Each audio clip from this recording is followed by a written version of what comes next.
నష్టం అంచనా వేయడానికి 1700 బృందాలు ఏర్పాటు చేసినట్టు ఏపీ సమాచార శాఖ మంత్రి పార్థసారథి చెప్పారు. ప్రత్యేక యాప్ ద్వారా నష్టాన్ని అంచనా వేస్తున్నట్టు వివరించారు. పంట దెబ్బతిన్న ప్రతి రైతును ఆదుకుంటామని భరోసా ఇచ్చారు. బురదను తొలగించే పనిలో ప్రభుత్వం ఉంటే వైసీపీ నాయకులు బురద జల్లేలా విమర్శలు చేస్తున్నారంటూ పార్థసారథి మండిపడ్డారు. మరి ప్రతిపక్షం బురద పాములు బురదలో ఉన్నట్లు బురద రాజకీయాలు చేయడానికి కృషి చేస్తాం, చాలా శోచనీయం అని చెప్పేసి మనం చేస్తాం.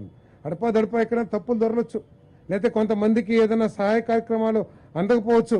వాటన్నిటినీ ప్రజల సమస్యల పరిష్కారం లక్ష్యంతో పనిచేయాలి తప్పితే ప్రతిపక్షం ఇటువంటి కెలామిటీ సందర్భంలో కేవలం బురద జల్లటం కోసమే ప్రయత్నం చేశారని చెప్పేసి మనం చేస్తాం.